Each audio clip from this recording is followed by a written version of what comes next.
So whoever asked that question, in fact, I'm very happy that the question has actually been asked, because that shows it's a thinking mind, and which is trying to actually make sense of all the chaos around.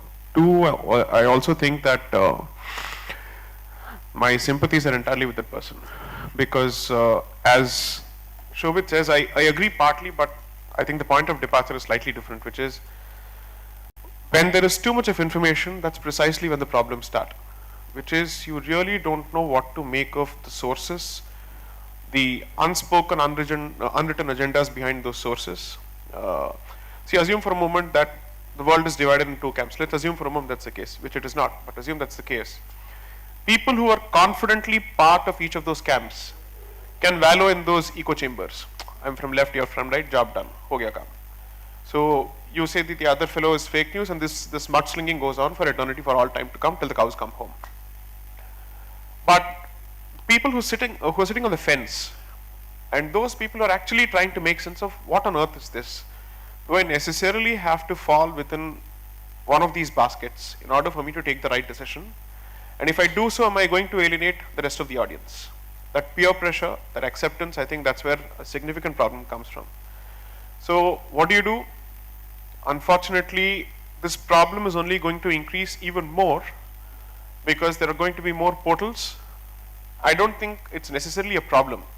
The question is, how do you deal with that particular piece of information? And if you have a certain mooring, if you have a certain grounding in a certain, let's say, thought process, or in a certain way of looking at things, in a certain worldview, then it's easier for you to filter stuff out. But that if that's not the case, every consumer of information today, whether he likes it or not, whether he's trained in it or not, or whether she is trained in it or not, is necessarily a lawyer by training, because you have to apply your judgment, you have to apply your sense of discrimination and try and go beyond that. And which is precisely why I think the newspaper is effectively out of sync with what's happening. What you read in the newspaper for all practical purposes is completely out of sync with what's going on, especially with the news cycle, with the rapidity with which things change.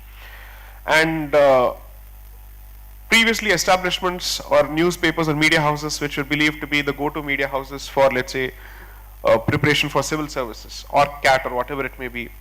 Unfortunately, those media houses have turned out to be, let's say, establishments with a certain agenda. I'm actually saying there's no problem with having an agenda. Be clear, sure, no problems at all. But just don't have this facade of neutrality, okay, because that's what creates all the trouble. Okay.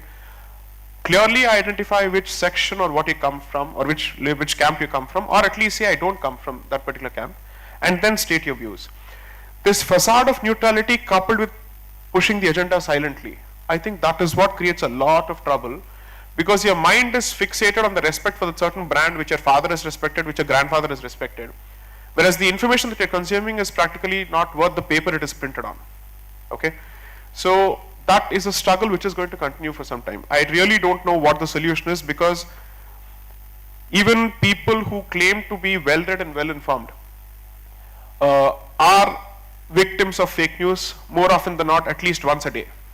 Okay, and WhatsApp University is of course a 24/7 university and free of charge, so that creates more trouble, right? But if let's assume for a moment you decide to say WhatsApp University is stupid, it's dumb and all that, but it's only a medium, it's not even a publication house. It is only an intermediary for all practical purposes for pushing a certain piece of information. Where does that information originate from? What is the source? What is the agenda of that particular source is effectively the question. Okay. 3, I think the problem is anybody who has an agenda is necessarily someone who has to be painted in an evil light. That's become more or less the position today. I don't see what's the point.